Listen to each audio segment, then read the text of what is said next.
శ్రీ మహాగణాధిపతయే నమః. శివాయ గురవే నమః. శ్రీ విష్ణురూపాయ నమః శివాయ. బాలాత్రిపుర సుందరీ సమేత మేధాదక్షిణామూర్తయే నమః. ఈ రోజున అంతులేని ఆశ అనేటువంటి పరమార్థ కథని చెప్తున్నాను. పూర్వం ఒక మహానగరంలో చాలా ధనికుడు ఒక ఆయన జీవనాన్ని సాగిస్తున్నాడు. ఆయనకి కొన్ని వేల ఎకరాల భూమి ఉంది ఆయనకి. అంటే అసలు ఆయనకు ఉన్నటువంటి భూమి ఎంత భూమి ఉందో కూడా ఆయనకి తెలియనంత భూమి సంపద, భూసంపద ఆయనకుంది. అయితే ఆయనకి ఆశ కలిగింది, మనకి చాలా భూసంపద ఉంది కదా, ఇంకా మనం ఎక్కడున్నా సరే భూములు, విశేషమైన భూములన్నీ కూడా కొని ఈ సంపదకి మనం చేర్చాలి, అంటే ఈ ఉన్న సంపదని రెట్టింపు చెయ్యాలి అనేటువంటి ఆశ కలిగింది ఆయనకి. ఆశ కలిగి ఎక్కడ భూమి ఉన్నా బయలుదేరి వెళ్ళేవాడు. ఆ ఉన్న భూమిని మొత్తం అంతా కూడా క్రయం చేసేవాడు. కొనుక్కుని వచ్చి దాన్ని మొత్తం అంతా కూడా స్వాధీనపరుచుకుని అందులో వ్యవసాయం చేస్తూ ఉండేవాడు. మరలా ఇంకో సంవత్సరం వచ్చేసరికి మరలా ఇంకో కొన్ని ఎకరాల భూమిని కొనేవాడు. అలా అతనికి ఉన్నటువంటి సంపదని రెట్టింపు సంపద చేశాడు.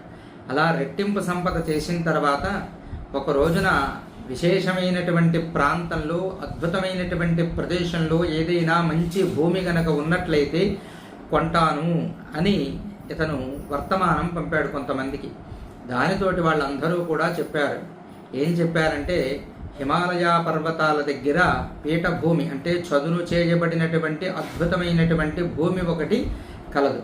ఆ భూమి చాలా చక్కగా పండుతుంది, ఆ భూమి చాలా శ్రేష్టమైనటువంటిది అని చెప్పారు. ఆ భూమిని చూస్తున్నటువంటి వాడు, అక్కడ ఉన్నటువంటి మొత్తం అంతా కూడా పరిపాలన చేస్తున్నటువంటి వాడు ఒక కోయరాజు.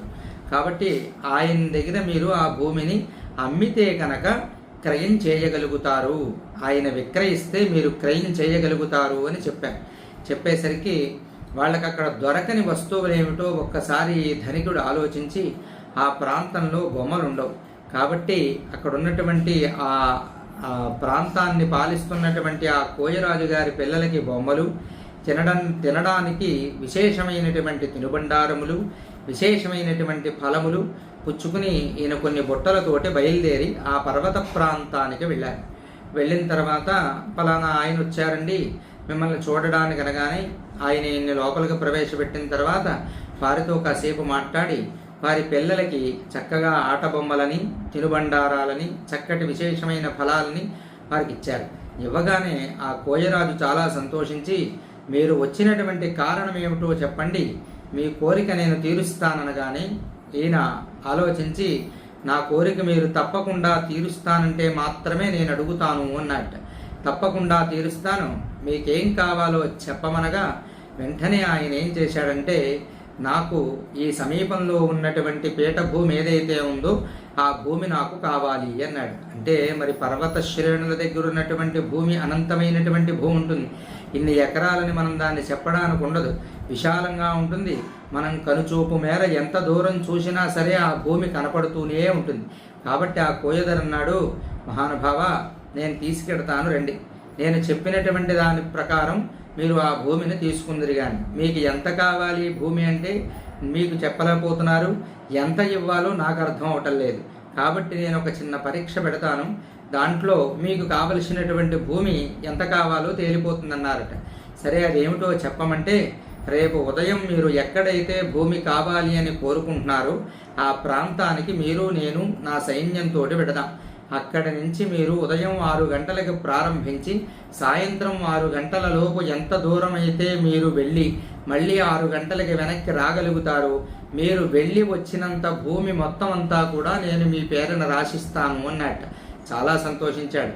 ఎంత విశేషమైన విషయం రా బాబు, పిల్లలకి ఏదో కాస్త తినుబండారాలు, ఆడుకునే వస్తువులు, పట్టుకునే పళ్ళు పలహారాలు ఇస్తే ఇంత మనకి సత్ఫలితం కలిగింది, ఇంతకన్నా గొప్ప అవకాశం మనకు దొరకదని ఆ రోజు రాత్రి నిద్ర రాలేదు ఆయనకి. నిద్ర రాకుండా చాలా సమయం కాలక్షేపం చేశాడు. చిట్ట చివరికి ఉదయాన్నే లేచి ఆరయ్యేసరికి ఆ ప్రాంతానికి ఆ కోయదొరగారు వచ్చారు, వారి సైన్యంతో వచ్చారు. ఈయన కూడా వెళ్ళాడు. వెళ్ళి అక్కడ నుంచి నడవడం ప్రారంభించాడు. ఈ ధనికుడు స్థూలకాయం కలిగినటువంటి వాడు, కొంచెం పొట్టిగా ఉండేటువంటి వాడు. కాబట్టి కొంత దూరం నడిచిన తర్వాత ధనికుడు కనిపించింది. ఇలా నడిస్తే సాయంత్రానికి వెనక్కి రాలేము. ఒకవేళ కొంత దూరమే మనం నడవగలిగామనుకో ఈ భూమి మనం స్వాధీనపరచుకోలేకపోతాం. ఇంత అవకాశం రాదు. మనం కొనాలి అనుకుంటే మన దగ్గర ఉన్నటువంటి ధనానికి కావలసినటువంటిది, ధనానికి వచ్చేటువంటి దాన్నే మనం కొనగలం. కానీ మనం ఎంత భూమి కావలిస్తే అంత భూమిని సంపాదించుకునేటువంటి అవకాశం కోయరాజు మనకి ఇచ్చాడని ఆలోచించుకుని ఇతను పరుగెట్టడం ప్రారంభం చేశాడు. ఆయాసం వస్తోంది, అయినా లెక్క చేయటం లేదు. పరుగులు పెడుతున్నాడు. పరుగులు పెడుతుంటే దారిలో ఒక కాలువ అడ్డు వచ్చింది. ఆ కాలువని కనుక నెమ్మదిగా దిగి దాటినట్లయితే లేట్ అయిపోతుంది. మళ్ళా కొంత భూమిని మనం చేజిక్కించుకోలేకపోతామని ఆ కాలువ మించి అవతలకు దూకాడు. దూకేసరికి అంత కాలువని లంఘించలేకపోయాడు. దాంతో కాలు నొప్పి పుట్టి కాలుకు దెబ్బ తగిలింది. అయినా సరే ఆ దెబ్బతోటి, ఆ బాధతోటి, ఆ విశాలమైనటువంటి స్థూలకాయంతో అలాగే పరిగెడుతున్నాడు. కొంత దూరం వెళ్ళేసరికి విపరీతమైన దాహం వేసింది. ఒగురుస్తున్నాడు. అక్కడ ఉన్నటువంటి ఒక ఆయన అన్నాడు, మహానుభావ, ఇక్కడ నా ఇల్లుంది పక్కనే, కాసిన మంచినీళ్ళు మజ్జిగో తాగి వెళ్ళమన్నాడు.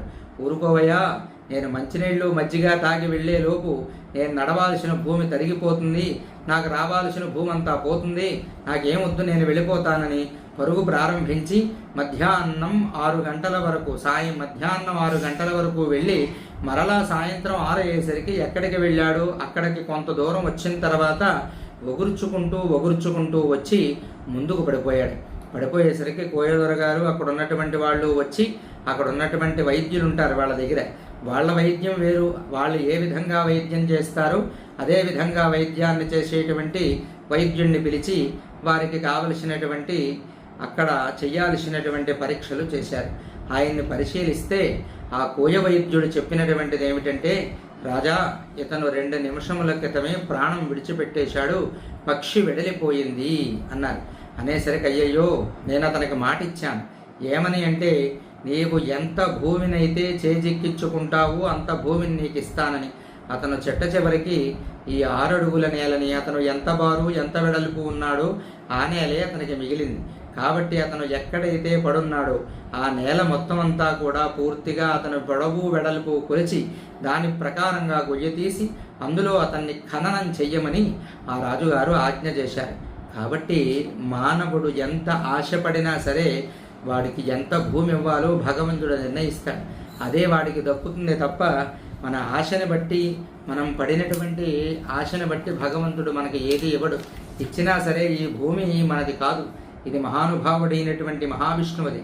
మనం కొంతకాలం దాని మీద సుఖాన్ని అనుభవిస్తాం, మన పిల్లలు దాన్ని అమ్మేస్తారు, ఇంకొకడు దాని మీద సుఖాన్ని అనుభవిస్తాడు, వాడమ్ముతాడు, ఇంకొకడు దాని మీద సుఖాన్ని అనుభవిస్తాడు. శాశ్వతంగా ఈ భూమిని వీళ్లే తరతరాలుగా అనుభవించారు అన్నటువంటి దాఖలాలు ఈ వేళ వరకు లేవన్నమాట.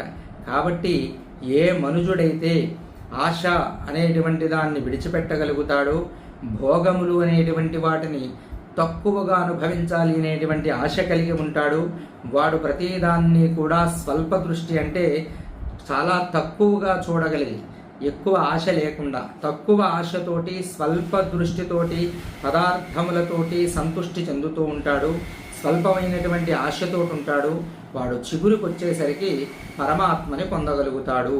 కాదు అని ఎక్కువ అత్యాశ కలిగినటువంటి వాడు, ఈ ధనికుడు ఎలా అయితే 6 అడుగుల భూమి యందు ఖననమైపోయాడు, మానవుడు కూడా అలాగే ఖననమవుతాడు. ఎంత సంపాదించినప్పటికీ, ఎంత కీర్తున్నప్పటికీ, ఎంత సంపద ఉన్నప్పటికీ, ఎంత బలం ఉన్నప్పటికీ కూడా మనకి మిగిలేటువంటిది కేవలం భగవంతుడిచ్చినటువంటిది ఏదైతే ఉందో అది మాత్రమే మనకి మిగులుతుంది. కాబట్టి ప్రతి మనుజుడు ఆశ విడనాడి భగవద్ధ్యానాన్ని చేసుకుంటూ కావలసినటువంటిది సంపాదించుకుంటూ నిత్యం తృప్తిని పొందుతూ సుఖంగా ఏ మనుజుడు ఉంటాడో వాడు సుఖాన్ని పొందుతాడు అని ఈ పరమార్థ కథ తెలియజేస్తోంది. శ్రీమాత్రే నమః. శ్రీ బాలాత్రిపుర సుందరీ సమేత మేధాదక్షిణామూర్తయే నమః.